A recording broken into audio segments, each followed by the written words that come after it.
Hello, everyone. Welcome to another episode of the Rational Standard. I am Martin van Staden. I am joined by my colleagues from the Free Market Foundation, Ayanda Zulu and David Ansara. Yeah, the year is in full swing. Already we have the first controversies domestically. Last week we discussed some of the geopolitics going on around the world. That has not stopped. In fact, it's gotten a lot more intense since we discussed it last week. And we'll touch a little bit on that later. But first, I think the main story kind of happening in South Africa now is the controversy around the Democratic Alliance and specifically its leader John Steenhuisen, who I think I saw this morning that he has officially put his hat in the ring to run for leader of the DA again. I think their Congress is a bit later this year. Um, I'm pretty sure he'll be re-elected. And former Minister Dion George, who was Minister of Forestry and Fisheries and the Environment in the Government of National Unity, he resigned from the DA last week, was it, or a few days ago, at a kind of public press conference. Where he kind of said that the DA is being John Steenhuisen is allowing the DA to be co-opted by the ANC and etc. Such allegations.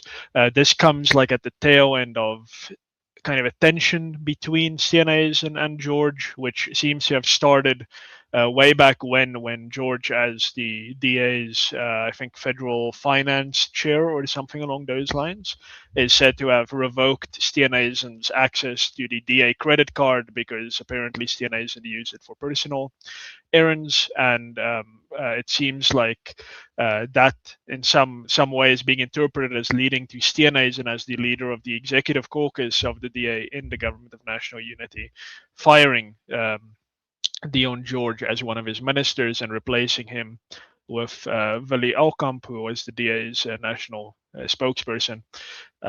So yeah, we're going to get into that first, and kind of my take on it personally is that it's quite rich coming from Dion George, accusing the DA of being co-opted, being manipulated by the ANC, because when the GNU started and it was announced that he was kind of going to be one of the ministers and specifically Minister of the Environment, he wasted no time in continuing the legacy of Barbara Creasy, the ANC's Minister of the Environment. Um, in the previous government, he went whole hog. He went full out in going after specifically the lion industry, the captive lion breeding industry.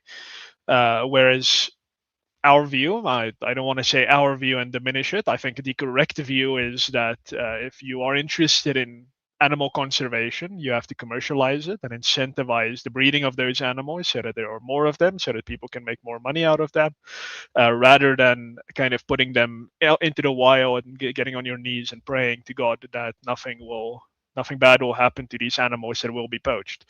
And that, I would say, is the liberal free market answer to conservation, to environmentalism. George would have none of that. He went about restricting the captive lion industry. There's no moral question here. I'm not going to get into, the poor lions. Of course, yes, the poor lions, I agree. Unfortunately, humans are the apex predator on the planet now, so we need to kind of deal with that in the most humane way that we possibly can. And more than that, it's not like George brought about what has long been known to be the kind of the free market environmentalist perspective. He didn't, let's say, green light a lot of new energy environmental impact assessments, for instance. It's not like under the tenure of Dion George, we had 100 more power plants being greenlit from the environmental perspective to be built. So I don't think he can sit down and say, well, it's Steenhuisen, it's these other people who are being captured by the ideology of the ANC, who are being co-opted, who are losing their independence, when he is the primary avatar, in my view, for that. Of course, what he says is correct. The DA is being co-opted. I think absolutely, 100%. But it coming from him kind of takes the oomph out of the sentiment. Ayanda, what's your take on this whole thing? not necessarily about the two of them specifically and their little teenage spat.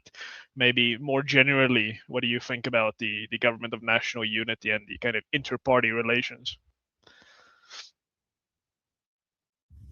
Um, well, I do think I've got something first to say about this, public fallout. I did get an opportunity to go through Dion George's resignation statement, stroke speech. I think Daily Maverick did publish it.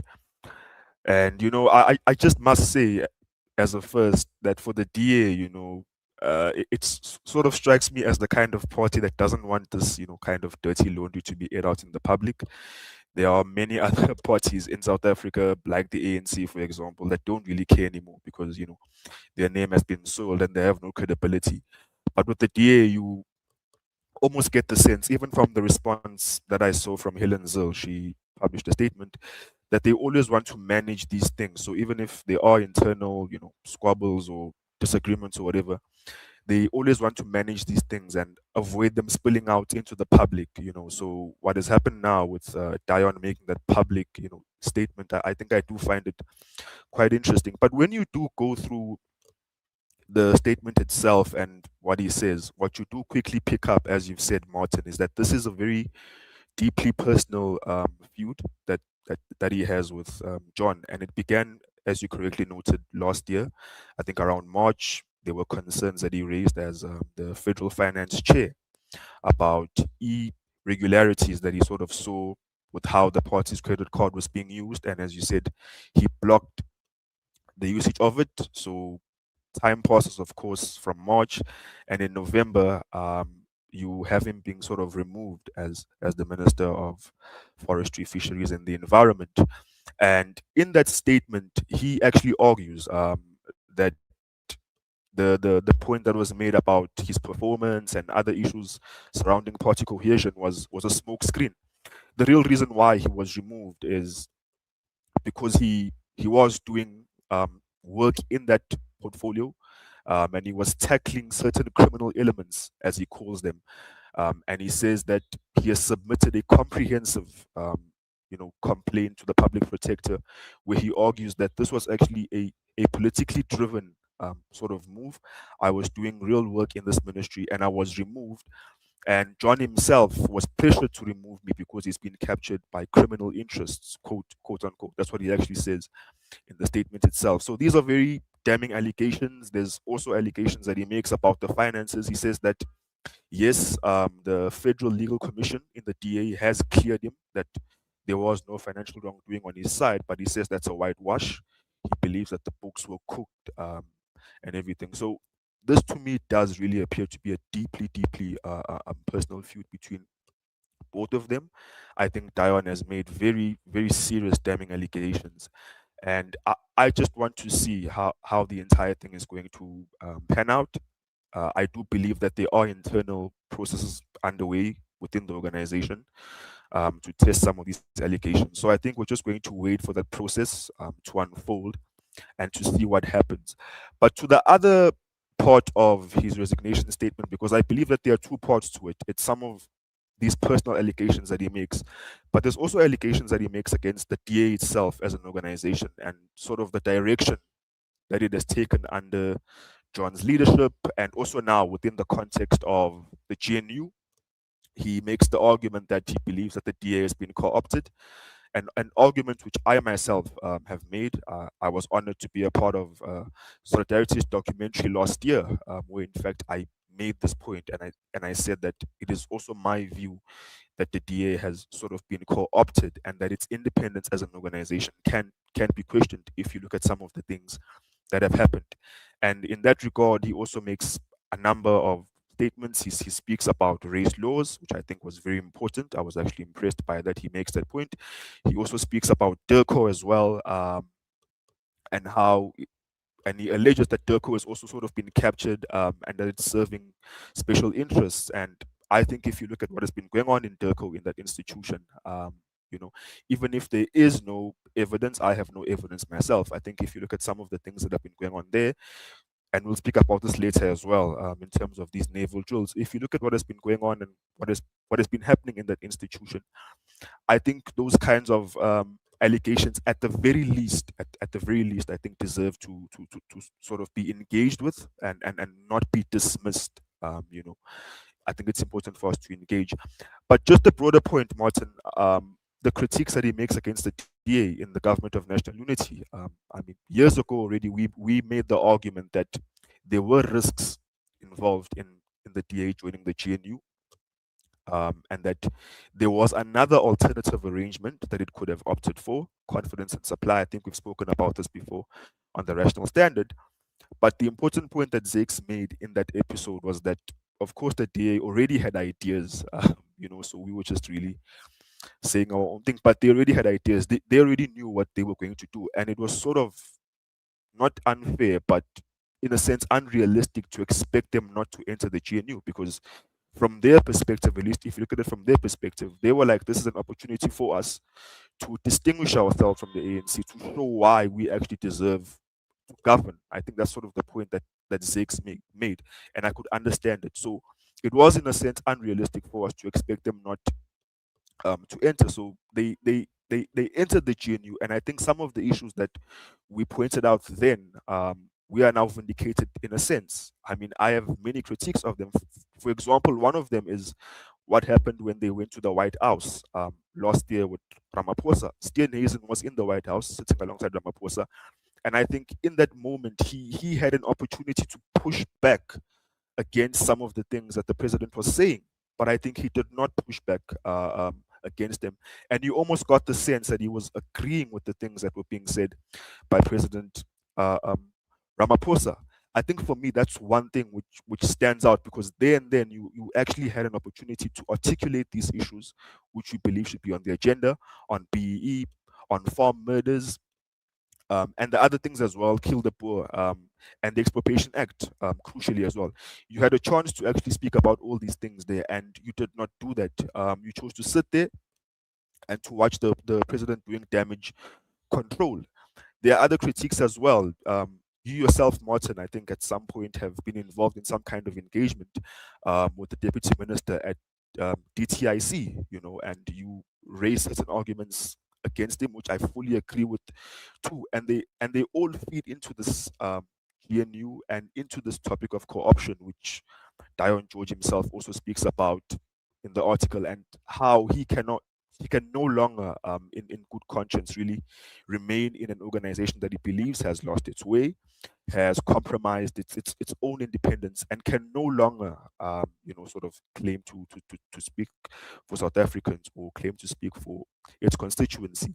And the DA does a weird thing where it tries to act as this opposition party while it is in government. So every now and then we're hosting some kind of press conference where we're railing against a policy that the ANC is trying to push through, but it's like you guys are also in government. So that's also another thing which happens. But really, to bring it all together, if you look at public opinion and what has been said, I think many people are divided into two camps. Some of them are saying that Dion is bitter, and I think there is merit to that. Maybe there is some bitterness in what he's saying, but they're simply saying Dion is bitter, and I think the mistake in holding yourself to that view is that you perhaps overlook some of the other, I think, legitimate points that he raises in his article. On the other end, if you're going to argue that there is no bitterness involved, he's just raising valid points about the party, I think you also missed the point that there is a personal gripe at play. I think there is a middle ground position. You can say that he is bitter. He does feel that something wrong was done to him. He was removed from his position and replaced by Willie Okamp.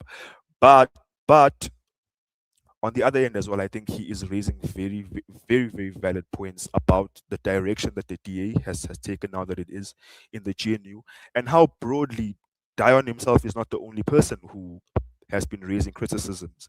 You could even take it down to the level of local governance. There are also complaints being made specifically in the Western Cape about how the party is governing there. So there are sort of valid criticisms that are being made against the party, and I think it is important to engage with them, as opposed to being dismissive and assuming that everyone who is saying something about the DA is saying it in bad faith. I don't think people who are criticizing the DA are doing so in bad faith. But the posture that you get from DA members sometimes, even on platforms like X, is that they tend to be defensive.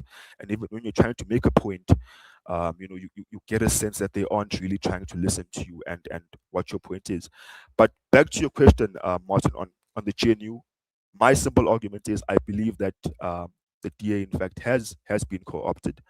I do get the sense that this GNU itself has become stale, as Prince Mashele said. It will not do more for South Africa. I think that's my view. It will not do more for South Africa. At best, it's just going to keep the so-called doomsday coalition out of power. But for me, it's really managed decline. It's just managed decline.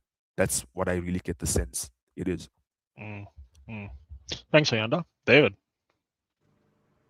So I think you gents have covered quite a lot of ground. I think there is probably quite a lot of personal animus driving this conflict. And perhaps Dion George thinks that he has nothing really to lose by going for the nuclear option here. I mean, I also recall seeing that he had actually laid a complaint against the public protector, which I thought was quite an extraordinary thing to do. This was before his resignation.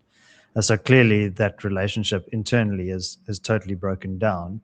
And look, I think I agree with your sentiments expressed earlier, Martin, that I think you really need quite a light touch management of environmental affairs. I think he talks about the hunting lobbies and things like that, but there's also a very big and powerful green lobby, which is imposing a very sophisticated renewable energy agenda onto South Africa. And this is originated from Europe and other places like that. So, there's a lot going on there, and probably a lot of policy decisions that Dion George took, which I would have disagreed with. But as Ayanda was saying, I think Dion George does raise some interesting questions. So he doesn't wholly condemn the formation of the GNU, and he says that he supported the formation of the GNU and stressed that it needed to be managed with a lot of judiciousness and integrity, which he accuses Steenhuisen of lacking. He also accuses Steenhuisen of muzzling the DA parliamentary caucus into silence on issues crucial to South Africa, including black economic empowerment, the ANC's ongoing collusion with authoritarian governments against our vital allies like the United States. He also says the DA supported all the budgets that the ANC submitted, including the DTIC, I'm quoting him now, that continues to discriminate against millions of South Africans, and the Departments of International Relations and Cooperation that colludes with the enemies of the democracies around the world. And then he goes on to say that he can't support a government that perpetuates race laws. So if you take those words in isolation, you could interpret that as a very principled liberal opposition to the DA's ongoing participation in the GNU. But I think perhaps Dion George is trying to square the circle there. I mean, if he hadn't have had this fallout with Steenhuisen, he would have continued happily with his work at the Department of Environment and Fisheries and Forestry. But perhaps these issues that he's raising are really fundamental contradictions that exist within the GNU. It's not necessarily because of Steenhuisen per se, but when you lump these two parties together in this awkward embrace, you're going to get these contradictions emerging. And yeah, I mean, I think in support of the co-option argument, I mean, particularly in international affairs, you may recall the fallout with Emma Powell last year, as well as when Andrew Whitfield was sacked by the president on quite spurious grounds. And that was, I think, an example of the DA kind of folding to some pretty serious pressure from Durka. And there's, I think, a lot of evidence to suggest that there's some very sophisticated interests that have captured Durka, and it is a very powerful internal lobby within the government. And clearly, South Africa's foreign policy position is not serving the interests of all South Africans, let alone DA voters. And I think that is a very pertinent issue, is how is this foreign policy posture allowed to continue? And yeah, I get it. You can't win every battle inside the cabinet. Some issues you got to pick your battles, but sometimes you have to go to war, and you need to be prepared to fight for your core constituency. And maybe some DA supporters would say, well, DA voters aren't necessarily that animated by foreign affairs. But I think particularly in this year, really foreign affairs has been the defining issue. And I think there was definitely a missed opportunity in the White House in May to really stick some daggers into the ANC and to say, well, look, we do have this preponderance of race laws. Private property rights are under threat. This is a problem, Mr. President. And you can do that from a patriotic position. It is not unpatriotic to point out these very fatal policy decisions that have been taken by the ANC. So I think on balance, when you zoom out, I mean, Dion George has a point. There is a high level of co-option of the DA, and that is a problem. And I think that a lot of DA members of the cabinet and more broadly in the party would say, well, look at all these wins we're achieving. We have a balanced budget. We have Home Affairs, which is a bit more slick and more efficient. We're the good guys and we're kind of holding the line. But when you zoom out that lens, you see a lot of the really core fundamental issues are still very much led by the ANC's policy agenda and worldview. And I think we need to see some more serious pushback from the DA within the government of national unity. Yeah, absolutely. No, I agree with both of you. I think Dion George obviously correctly diagnoses the issue, but this is again a problem that I've spoken to both of you kind of privately about this before, and I think I've mentioned it before on the podcast as well. Like, this is something that really annoys me about the DA specifically. Like, we at the FMF, maybe IRR, Saklige AfriForum, we say things, and then certain people in the DA respond to us, to the DA, Freedom Front, ACDP, whatever, the opposition-ish parties. They respond to us and say, no, you're wrong. Actually, there's this other thing that you're missing, blah, blah, blah, blah, blah. And then at some point, this person now, either there is a change in leadership in the party, or they resign, and then they say, oh no, of course all these things were happening, no, this was a tragedy, it was the worst thing ever. I mean, this happened during the tenure of Mmusi Maimane. We were saying, listen, what the hell is going on? Why is the DA accepting BEE in principle? Why is the DA going along with kind of Panyaza Lessufi-ish kind of things in education? And the DA people always said, no, you're being ridiculous. Why? How could you say this? And then those same people, the second Mmusi Maimane was replaced as leader by John Steenhuisen, they said, under Maimane, we really made a mistake kind of adopting BEE. And now it's the same thing with George. It's like he's now resigned, and now kind of retrospectively, all these things are a problem. And it's correct. It's all perfectly 100% correct. But it's so rich now coming from him, from this position of complete powerlessness. He's now resigned. He was a federal finance chairperson. I'm not going to scoff at that as some kind of weak position in the DA. He was a minister. He was one of the top DA members kind of put in the executive government. He was a powerful mover and shaker in the party, but somehow now it's a problem. Now, when he has no power, now the race law is foreign policy. Now it's a problem. No, I can't accept that. It can't be fair weather kind of politics. Like, you have to be fighting these battles, not just quietly internally, and then we have to trust your word that you did it. You have to, like Celia Brink, I would say, is a good example. You should go on podcasts and say, yes, I am a liberal. I believe in property rights. I believe in these things. I will find nothing like that from Dion George. Zip, zero, nothing. So yeah, I just feel it's a little bit insulting, the stuff coming from him. But just kind of on the broader point of the GNU, I always feel I feel like a snob when I criticize the GNU when people are actually seeing tangible improvements in their experiences at Home Affairs and so on. I feel that I'm being maybe too dismissive of their experience, and I know certainly that's how it's seen. And I really do not want to give that impression. Of course, the DA is better at day-to-day governance. No one, I don't think anyone disputes that. Even the president of South Africa has admitted this, that the DA governs better. Of course, DA ministers are going to shake up their ministries, and they're going to do the things that the ministry does better than the ANC caters. Of course, that is conceded. The DA is very bad at policy reform. That is something we need to understand. These are two separate things. And in my view, policy reform is more important than just making sure that the trains run on time. Yes, you don't spend all day at Home Affairs anymore, maybe. But still, we have a Minister of Public Works from the DA, and still we have EWC. So he's going to expropriate property far more efficiently than the ANC does.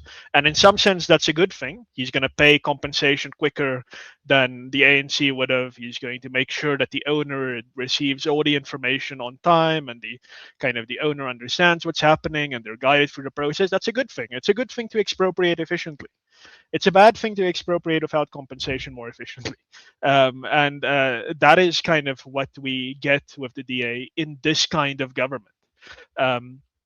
And that is where I think we missed the mark. And there's one example of the DA having done something very good, and that is the budget vote, the voting the VAT down. But without that, I'm left with my hands empty. I'm left asking, what other real victories, policy victories, not trains running on time? That's a victory. That's a victory I concede. Policy victories. What else is there? Very little, very little. And foreign policy, which we'll get into soon, I mean, that is so fundamental in this respect. This was supposed to be low hanging fruit. It's not a big ideological thing where the ANC says, like, absolutely, this is not something that we could ever kind of change tact on. But even then, the DA couldn't wrest it from the ANC. My question is, did the DA go into the GNU negotiations and say, okay, guys, here we are. If we do not get foreign policy, there is no deal. If you tell us now no to foreign policy, there is the door, we're out. No, they didn't. We know they didn't. They sat down, they said, this is what we're thinking, but we're pragmatists. Tell us what you think. And they were negotiated down. They were lied to about sufficient consensus. They fell for the lie. And even when the lie has been exposed as now a lie and everyone knows it's a lie, the DA still kind of just putters along inside the GNU, with the ANC getting whatever it wants with 40% of the vote, and the DA just saying, well, we're not the biggest party in the GNU. Even now, it has not developed the backbone to say we will not be insulted further. One of their ministers has been fired by Ramaphosa without permission. Yes, Ramaphosa needed permission from his coalition partner. He didn't get it. He fired him, Andrew Whitfield. So I'm a little bit ambivalent about whether the DA can get the things done that it needs to get done. And like Ayanda, I think I can say firmly that I think the DA has been co-opted. That does not mean it is now a Marxist-Leninist totalitarian party like the ANC. Of course, it still has the liberal vibes. It still has kind of Helen Zille, not in government, off to the side in the party. But ultimately, you have to ask yourself, is this the same DA that we had in the year before the election of last year? The answer just has to be no. It's no. It simply is not the same party anymore. The DA was always unequivocal about EWC. It was unequivocal. A lot of people tell me now, no, they're still unequivocal. No. We don't really know where the DA stands on EWC. I think if we're really honest, we don't really know where they stand on EWC, for the simple reason that Dean McPherson, who is on record, he is on record as supporting the Expropriation Act. He didn't mention this privately, and we're now sharing confidential information with you. He is on record as supporting the act, and yet he is still a minister, a DA minister in government. If the DA was unequivocal about EWC, they would have fired him. Simple. That is what would have happened. He is still in government, and he is still on record as being pro-EWC, pro the act at least. So there is now equivocation there, which wasn't there before the DA joined the GNU. So that, to me, is evidence of co-option. And I think I agree with Ayanda that the performance in the Oval Office is actually, to me as well, that is just that was really the cherry on top. That was That is a once in a free generation opportunity. The next leader of the DA is not going to be in the Oval Office, and the leader after that of the DA is not going to be in the Oval Office, and the leader after that of the DA is not going to be in the Oval Office. John Steenhuisen was in the Oval Office, a once in many generations opportunity. Yes, he would have been fired. Of course, he would have been fired if he said, President Trump, you're right. I don't agree with you on everything you're doing. Sure, I'm not a Trumpist, but you are basically right about South Africa. That man sitting over there, Cyril Ramaphosa, is a wrecking ball. He has done a lot of work to destroy our country. That man right there, he is a wrecking ball. He's a racist. He's anti-property. He's anti-growth. All the worst things you can think of embodied in that man. That's what John Steenhuisen should have said. Of course, he would have been fired. Of course, he would have been fired. But the political capital that 5 seconds of making his voice heard would have bought him forever would have been huge. Amongst the DA base, he would have been a rock star for the rest of his life. Yes, of course, ANC supporters would have hated it. EFF supporters would have hated it. But people who could vote for the DA would have said, this guy, my goodness, this guy is the real deal. This is a guy who's not afraid. He missed that. He groveled in front of Ramaphosa and kind of basically said, us, the DA, and Ramaphosa, we're working together to save South Africa. What a lie. Ramaphosa has been an absolute disaster for this country since his presidency started and before that. So yeah, that to me, great evidence of co-option. But yeah, I'm going to give each of you another chance on this topic, and then we'll jump over to a little bit more geopolitics. Ayanda. Yeah, thank you very much for that, Martin. I think for me, the last point I'm going to want to make with regards to this topic is about work that I'm doing myself on gambling legislation in South Africa, and the submission that I'm also currently working on, which needs to be submitted by the end of this month because the comments are closing then. I think it's back to this language of pragmatism, or this term of pragmatism that you hear often. And the last time I had a discussion with Zex about it here, we also had a disagreement. And my point to Zex was that I do understand the point about real politics and how you can't always get your way, and how naturally in these kinds of arrangements, because there are many players inside, and they're all trying to ensure that their policy positions are reflected in national policy and everything. There are going to be compromises that are made from time to time, but my point to him was I think that there are things you can't compromise on. There are first principles in my view that you simply can't compromise on if you publicly profess to be a liberal party. And I think one of those issues was this gambling thing that I'm working on. And in the article that I wrote a while back, I pointed out that there was a DA member of parliament who didn't even say maybe we need to still look into regulating this or looking at what's going on currently. He himself openly said that we should ban interactive casino style gambling altogether, ban the thing altogether. So I think for me that was shocking. I was like, how can you say that, given the party that you belong to and the party you represent in parliament? I could have understood if you said something else. Maybe you said, okay, maybe there is a discussion we need to have about the harm thing in South Africa, and how many people are being affected by the problem. But to say many other countries have done it, and on that basis, we simply need to ban the activity, for me, I think was extreme. I did not expect that from the DA. I wasn't shocked when it came from the EFF or the MK. So I think the point that I'm trying to make is this pragmatism thing has its own limits. I think on certain issues, any liberal party like the DA should not compromise. It should start, as you've pointed out, Martin, from a principle position to say that this is a principled position on this, and then maybe it should pull back a bit based on what happens. But I think once you start from the point of compromise already, you've already compromised yourself, as you said. And on this gambling thing, I think that's what I'm seeing. I get the sense that they've already started from a point of compromise, and they're looking to see what happens as time goes on. So that is another area of criticism that I have for them, that please just try to remain consistent with your worldview as an organization. Do not make statements, contradictory statements, where the party is supposed to take an unequivocal view on EWC, but you have a minister of public works who, sort of takes a lax position. Please try to be consistent on these things. Be consistent on ideology, and resist this urge to compromise on what I think are very, very important issues. Yes, there are discussions to be had about some of them, but do not start from that position of compromise, because that's how you weaken yourself. And I think that's what I've seen specifically with this gambling thing that I'm working on. Yeah, David, before I go over to you, I just want to note something on that. Like, you can do both. And this is I wish the DA specifically understood this. You can play realpolitik and be principled. Like, it's possible. Like, you can say, we oppose any kind of regulation of lifestyle choices like gambling. We think that is something that the individual has to decide on. We are firm about this.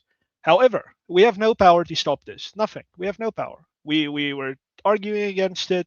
Here is the receipts. Here is the minutes of the meeting. We don't care about cabinet privilege. Sue us. Here is the minutes. It's right there. Yeah, we said we don't want this. We're very firm on this. You can do that and say we failed. We tried and we failed. You don't have to go and support the things that you know you should not be supporting, support the things that you know you should be standing against. Dean McPherson can say, I am the Minister of Public Works. I am not Parliament. I did not adopt the Expropriation Act. I oppose it. I oppose all of it, top to bottom. I will adopt the best regulations possible in terms of this act to protect private property rights, and I will throw sand into the gears of any attempt at expropriation without compensation. I will drag my feet every time this comes across my desk. I will be the avatar of anti-EWC sentiment in this country, even as I have to do the job. Even as I have to do the job, I will be the avatar of the anti-EWC sentiment. You can do both. The DA does not understand that. It wants to pick one or the other, and that's such a shame. David. You use that term realpolitik. The opposite of that is jurispolitik. Your Latin is probably better than mine, right? So I think this really gets to the heart of the DA's modus operandi, because I think they have a view that, look, we're the good guys. We are not corrupt. We're not going to abuse state institutions or redirect taxpayer money to enrich ourselves. We're the guys who follow the letter of the law, and we implement it fairly and effectively. The problem is that they're operating within a policy framework that was created by their opponents, who are ideological opponents, not just partisan opponents. And so when you say, well, we're just going to implement the rules as we see them, you're actually complicit in furthering the agenda of your opponents, right? And I think that is a big danger. And I think when you think of, like, what is the higher good that you are serving here? And that's why we go on about principles. That pragmatism is actually a very slippery slope. And a principle position might sound harder, like, oh, you just this high and mighty principled liberals. But actually, as a organizing framework for your actions, it can be a lot more effective, because you just have to look at a policy and you say, well, does this strengthen private property rights, or does it dilute private property rights? Well, if it dilutes, then I'm opposed to it. Does this treat people as members of a race group and discriminate on the basis of racial characteristics? Yes or no? Then you know how to treat that policy. And so the realpolitik, I think, is very important, because it gets you into a position of saying, well, we don't just accept the status quo.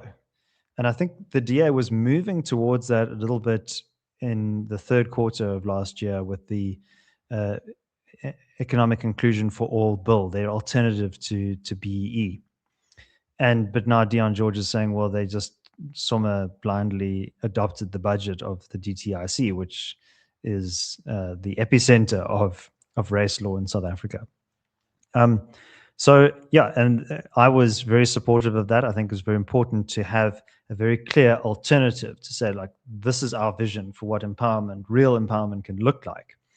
But then you actually have to give effect to that. And I wrote a piece saying that the DA can scrap BEE on Monday morning, because they're not just observers of policy, they're actual implementers of policy. They are in government at the local, the provincial, and now the national level as well. And there is a very valid and legitimate moral argument to say, if we reject racial classification and if we think that the BEE system generates corruption and patronage and rent-seeking behavior, then we're going to refuse to implement it. And I get it; it's hard to do that, but it's a fight worth having. And you can just throw sand in the gears, as you say, Martin. I mean, I think when you look on the other end of the political spectrum, you see somebody like Aaron Motsoaledi. This guy, his big mission is NHI. This is his dream is just to nationalize all private healthcare, and it's complete fool's errand. It'll destroy the economy. Middle class will leave. Doctors aren't happy about it. All the medical associations are opposing it. The think tanks, Free Market Foundation, Sakilicha, IR, they're all up in arms. But does that deter Minister Motsoaledi? Hell no. He's pressing ahead. And even if National Treasury refuses to cost this thing, that's no obstacle for me. I'm just going to carry on with my Fantasyland NHI. Yeah, and he's engaging in real politic. He has a vision and he wants to execute on it. So I think the DA could learn a thing or two from some of their colleagues across the cabinet table about how to implement their agenda and actually really make the most of this. Because at the moment, there's a kind of the thing, maybe a bit of complacency of like, well, if you really wanted reform and change, then you should have voted for us in a national majority. But at the moment, well, we're just partners in the government, so we kind of have to go along to get along. I don't think that's really good enough. I think you need to try a bit harder than that. Absolutely, well said. Okay, so for our last topic, we probably wouldn't spend too much time on this, but everyone, I think, is now aware of what's happening in Iran. Massive protests going on there against the ruling kind of Islamic theocracy there, and Iran has long been a kind of a sanctioned state by the American government, long been a sponsor of global terrorism.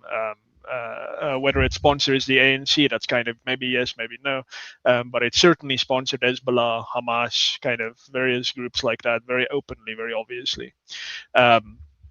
And South Africa decided that, okay, we're going to do some naval exercises. I think China is, I've read somewhere that China is the main host, but it's being done in kind of in Cape Town, and it's a BRICS plus exercise. So the UAE is there, China is there.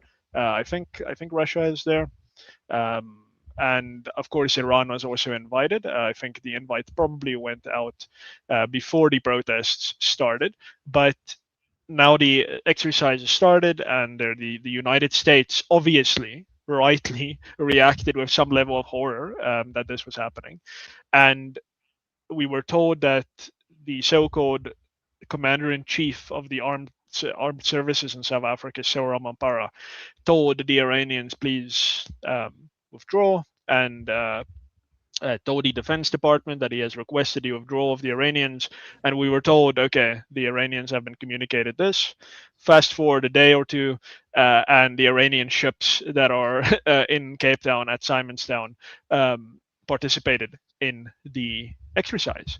And just a few minutes ago, a statement was put out by the Department of Defense and Military Veterans, which I will quickly show you. It's a very South African statement, so don't expect anything earth-shattering or principled, but there it is. There we go. They say that they have taken note of a series of reports containing serious allegations concerning the president's clear instruction on how exercise will for peace. Don't laugh too hard at the name, given the participants. Should be conducted, in particular the participation of Iran, The Minister of Defense says that she places on record that the instruction was clearly communicated from the president to all the parties and agreed upon, and it would be implemented. And now she's formed a board of inquiry to determine to look into the instructions surrounding the allegations and establish whether the instruction of the president may have been misrepresented and or ignored as issued at all. So we're getting another commission of inquiry, ladies and gentlemen, to look into something as simple as whether Cyril Ramaphosa sat behind his desk and sent an instruction or signed a piece of paper and sent an instruction to someone. A whole board is now being convened to investigate this question, and this is now how the government has decided to deal with this issue. Now, there's a lot of speculation about what's going on. Some people, I think there's broadly kind of two camps here. The one camp is the president is a complete and utter weakling. Like no one cares what he says. Like well, I think it was during lockdown. He said something about, "Don't worry, no one's coming after your alcohol, your cigarettes." One day, and the next morning, the Prime Minister Dlamini Zuma banned sales, or so something like that happened during lockdown. So she just laughed at her nominal boss and just said, "Listen, get fucked." Then during I think 2021. The guy made at a press conference and he said, "I have instructed Eskom to develop feed-in tariff for people to feed into the grid from their solar panels." And like for like a year after that, nothing happened. So Andre de Ruyter, he just like, "Ramaphosa who? What's that? What's a Ramaphosa? Who cares what Ramaphosa says? I'm the CEO of Eskom." So that's the kind of one camp is no one cares what Ramaphosa says. I am the Minister of Defense, Andy Moteja. I want the Iranians to participate. I do not care what that guy in the Union Building says.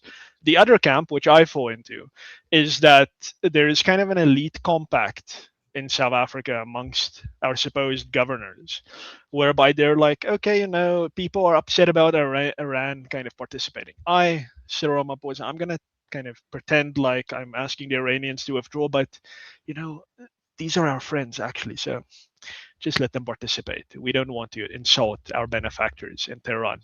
That's my camp. I think that Ramaphosa is a very, very he's realpolitik. He is the embodiment of realpolitik. I think he is a master of it. He pretends to be this kind of charismatic, well-meaning reformer, complies with the law, drafter of the constitution. But on the other hand, he really knows how to play politics, and he will trample every rule of decorum, every rule of decency, every rule of courtesy. He will trample over that to get what he ultimately wants in the geopolitical game. In this case, that is a friendship with Iran and the Islamic regime there. And he's prepared to just say, I told them to withdraw. I didn't do anything wrong. Our government told them to withdraw. It's fine. We're going to form a board of inquiry. No harm, no foul. That's what I think is happening here. But obviously, none of this is acceptable. This is all horrible, horrifying. This is absolutely terrible because it gives the impression that there's effectively been a kind of a soft coup in the country where the military just does what it wants and the defensive force just does what it wants, regardless of what the civilian administration says. That is a terrible image to project out to the world. And I don't think the Americans are stupid. I mean, say what you want about Donald Trump, but it's not like senior CIA and kind of U.S. Navy personnel are thinking, "Oh my God." I think they're kind of struggling to get things right in South Africa. They know what's going on, and then obviously they know that South Africa has been cozying up to the Iranians for many years, and that this is just another kind of instance of that happening. The U.S. Embassy in Pretoria has already put out a statement saying that this is completely unacceptable. That supposedly a country that supposedly came from a history of struggle for human rights and democracy is now being so close to another country that has killed. Estimates are around 20,000 people just in the last few days protesting in the streets. It is shameful that South Africa would do this. Ayanda, what's your take on this debacle? Yeah, Martin, I think that was brilliantly said. You've made a number of valid points that I think I myself was going to make.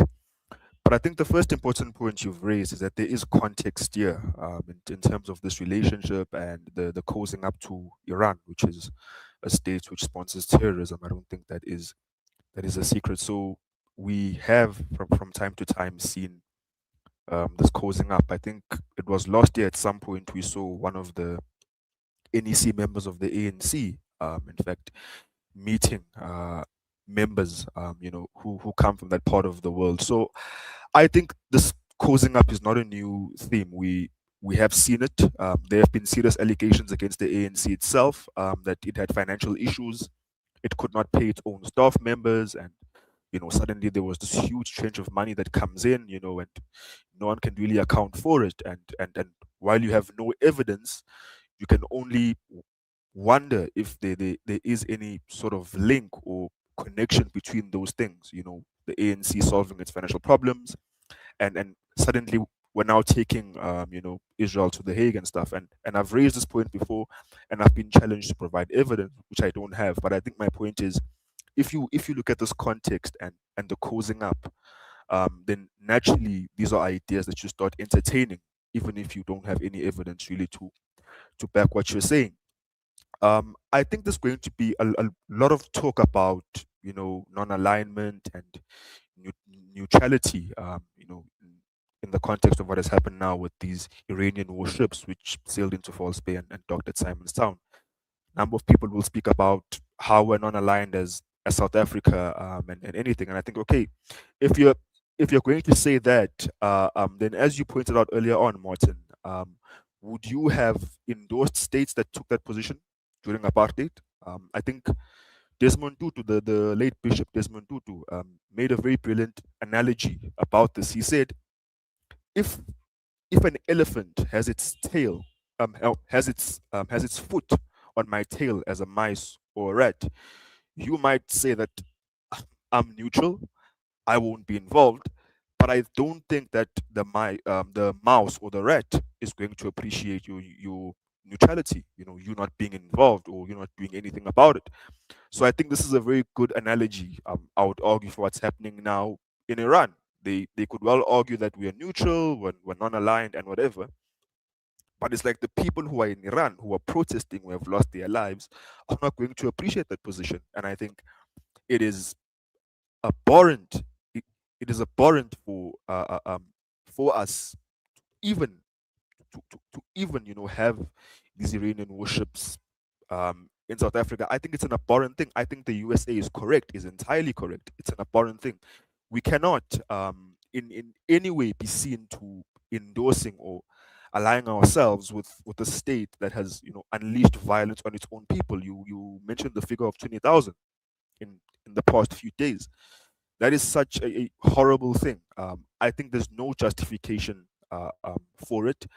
And what frustrates me as well is the confusion surrounding it, because as you've said now, we can only speculate. We don't know if his orders, Mr. Ramaphosa, were defied, because we do have evidence that he did issue that order to say they should withdraw. But then the SANDF on Facebook goes and deletes a post where they just said that these guys are participating. So there's confusion. So it's like, did they participate? Did they not? You've now removed the post. And that's the thing which I found interesting. They actually took the post down on Facebook. This is something we saw. They took it down. And it's like, why did you take the post down? Why did you feel the need to take the post down? So that is the other problematic thing here, that there's a lot of confusion and no one really knows what's happened. And now they're going to take this approach of saying, let's investigate to try and dribble the country, and for the president to try and remove himself from what has happened, when I think that there are serious things to answer for in terms of what has happened, not just here, but on many other things. And back to Durko, which you mentioned earlier on, as to what is going on at Durko, and are there certain interests that are being served at Durko? Because that is the impression that you are going to get based on everything that has happened, that there are certain interests being served there. But as for this incident now with the warships and this naval exercise, I think it is completely a horrible thing. We should not, in any capacity, as the US said, whether as an observer or as a participant, we should never, in any capacity, I think, have really done this with Iran. This is a state which sponsors terrorism, which unleashes violence on its own people. There is no justification for doing that. And if people are going to mention being neutral, then they also have to make the same argument for the history we are coming from as a country, and I don't think they can do that. Well said, David. Yeah, so I think I was reading a piece in the Common Sense this morning, and I thought their take was really interesting. They said that the headline was "Legacy Media Running Fake News Stories on Iran, South Africa Ties," and they're saying, just on this issue, they were able to verify that the Iranian ships were still there. And this new version of events, I'm quoting them, suggested that South African defense officials had defied the government and instructed the Iranians to stay. Then the account shifts with claims that the government never wanted the exercises to go ahead at all and had once more been defied by defense officials.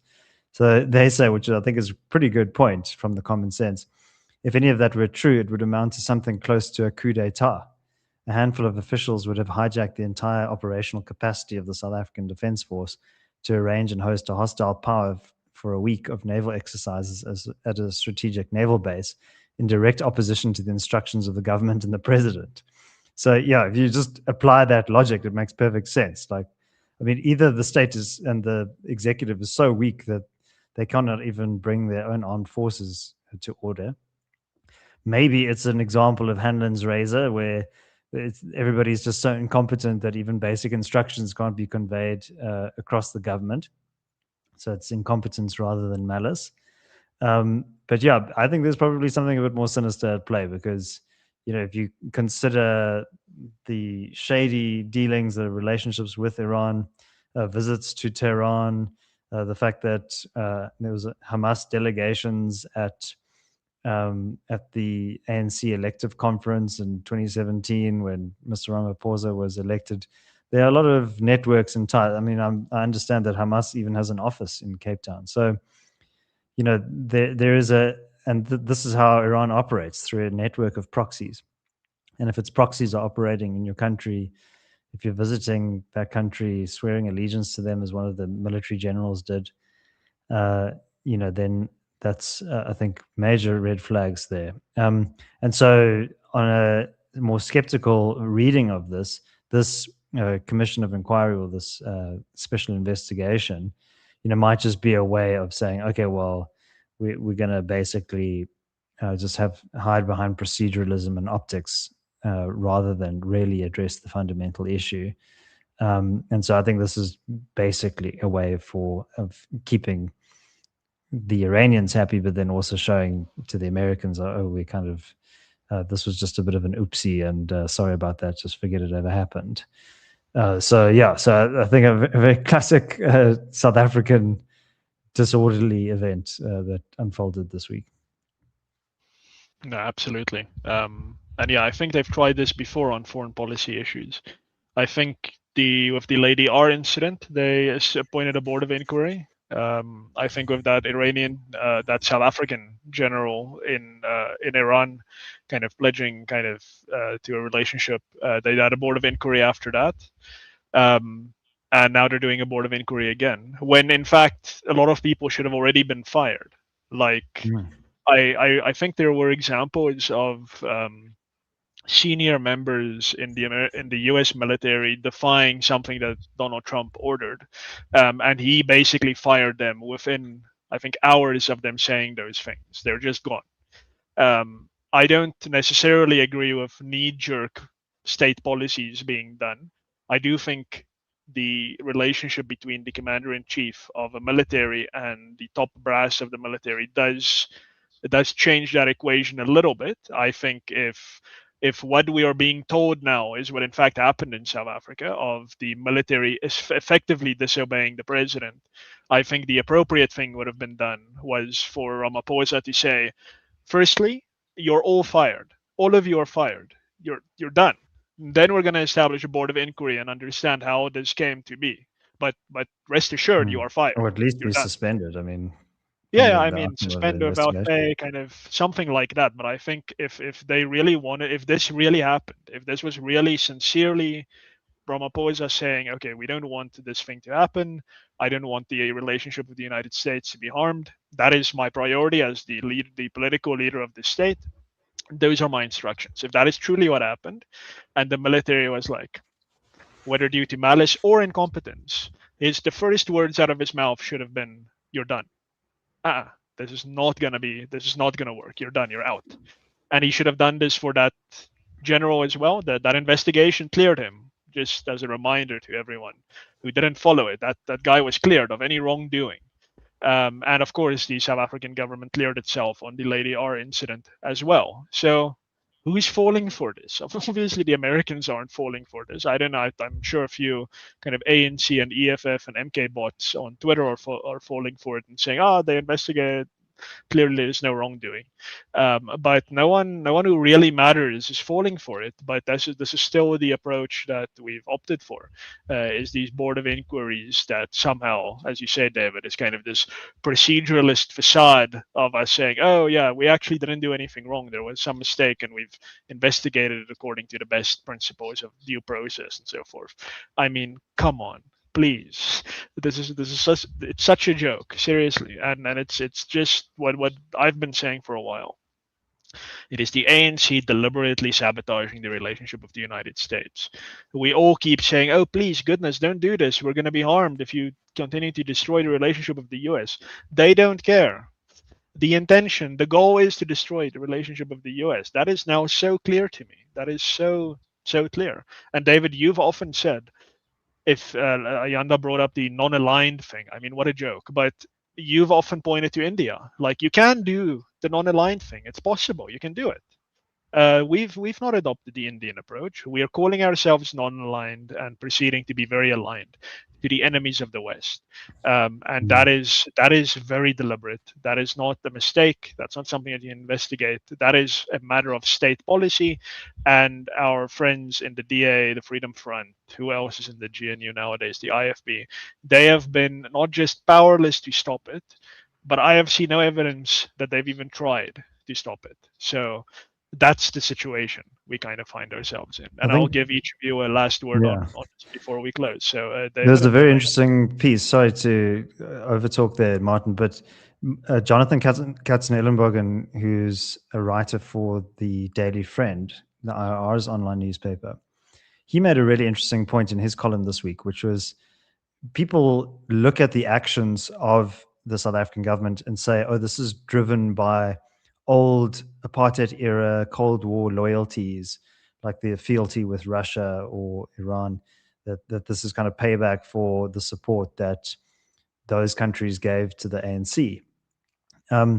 But first of all, he makes the point that actually this was just Cold War realpolitik, and my enemy's enemy is my friend, and that's why the Soviet Union was really so keen on supporting the ANC. But then another point he makes is that the ANC is very quick to desert some of the other countries that supported it during the struggle, such as Sweden. I mean, I think people often forget how much Sweden really, provided accommodation and financial support for the ANC. All of that's been forgotten. And Katzenellenbogen raises the point that the Swedes were livid with South Africa when they sided against the Ukrainians in support of the Russians. But so those memories of support fade very quickly. And I think what's the reason for that? It's the anti-Western posture of the ANC. The UK also supported the ANC in exile as well. And really, I think that's what is underlying the whole BRICS affiliation. All of this siding with these rogue states, the common theme is hostility to Western values, to individualism, to freedom in general. And I think that should worry all South Africans. Absolutely. Ayanda. Yeah. I think that the DA is going to go to its Congress sometime this year, if I'm not wrong, in April, but they will confirm the dates as time goes on.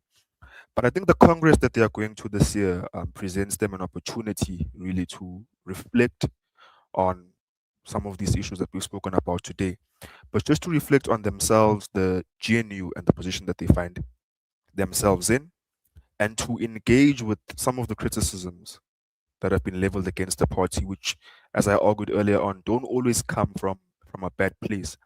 And to also rethink this posture of always being defensive when certain organizations, like the Free Market Foundation, for instance, make some of these points, understanding that these criticisms are not leveled in bad faith, or no one is trying to smear the party. Part of the reason why we even criticize you guys is because we believe you have a very important role to play in politics. If we didn't think that, we wouldn't even be saying anything about you. So we say those things because we believe you have an important role to play in the country's politics. And there are certain things that you need to do in order for you to be able to play that role.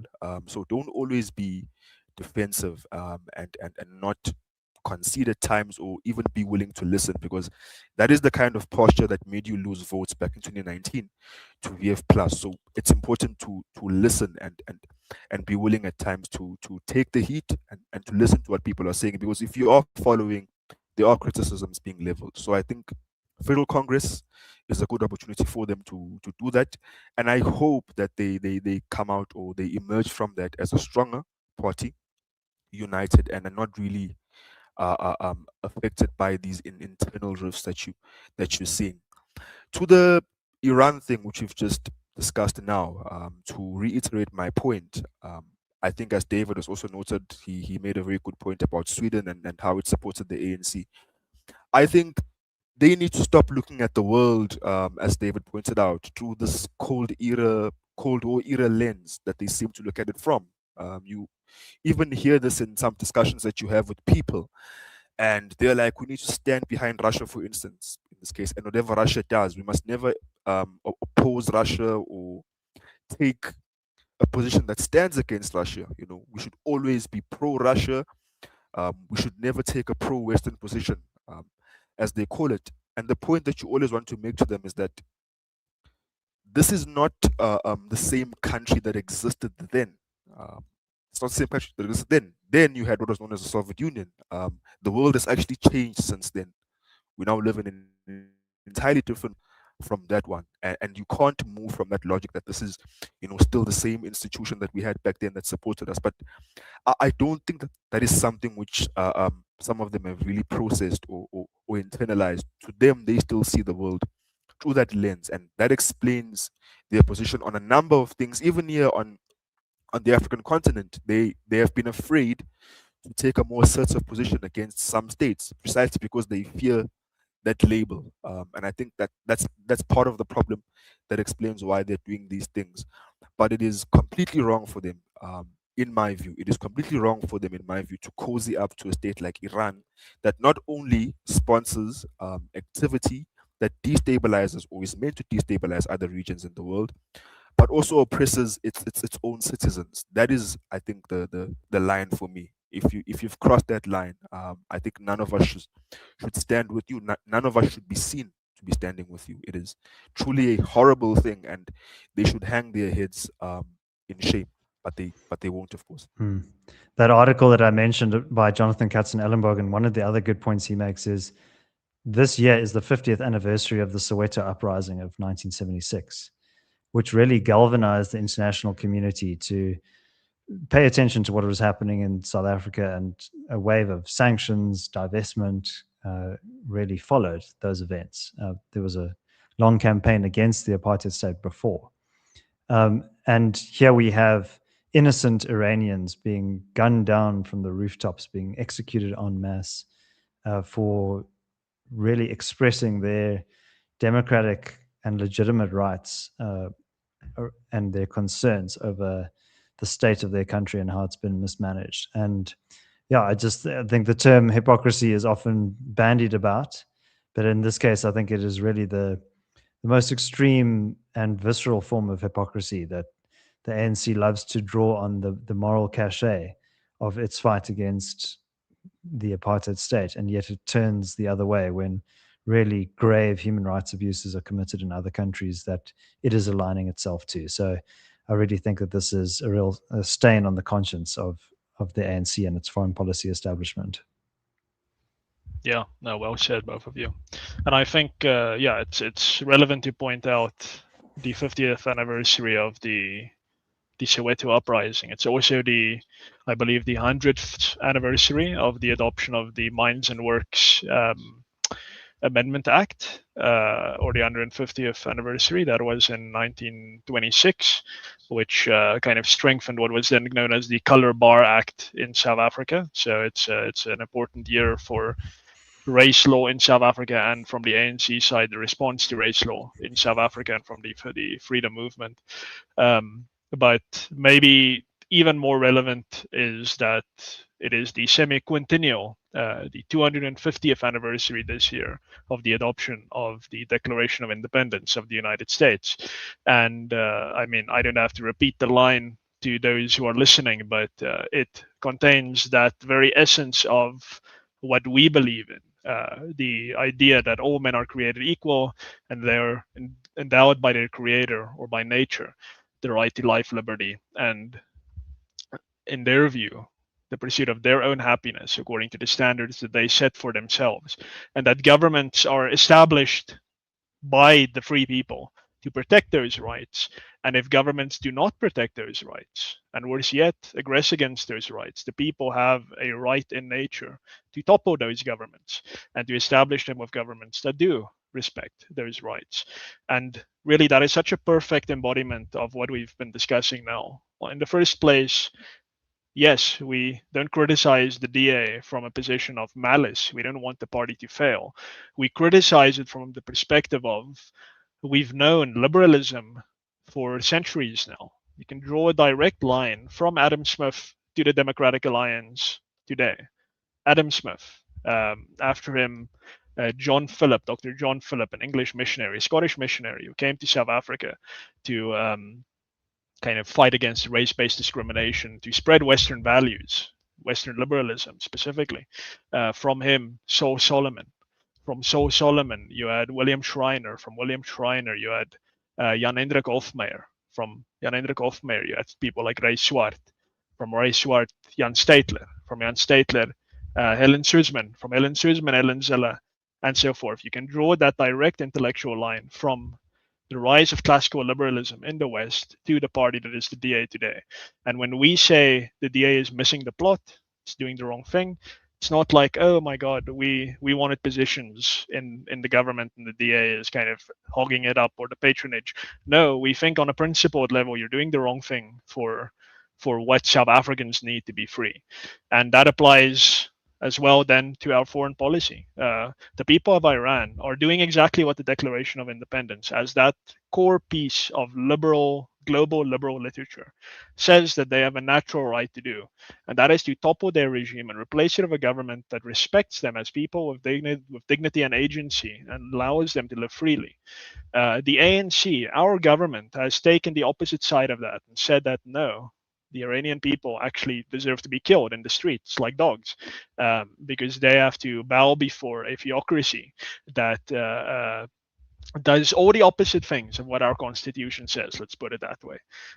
So yes, it's a very auspicious year, 2026, a year of many anniversaries, many relevant anniversaries, and we will be discussing all of them this year on this show. And again, we want to welcome those of you back who didn't catch our episode last week. Happy New Year! This is going to be a very eventful year. We hope you're going to be joining us for all of that. So please do like this video if you've enjoyed it. Do subscribe to the channel on YouTube. Browse over to rationalstandard.com, our Substack, and like the content that you see there. It'll be very similar to the content you see on the podcast. Do restack us there and share that content with your fellows as well. But that is it for this week. We will catch you again next week, Friday. Same time, same place, online, 12 o'clock in the afternoon. And we do appreciate everyone who watches our video a little bit later as well. Alrighty, everyone. Have a good weekend. See you next week. Cheerio. Cheerio.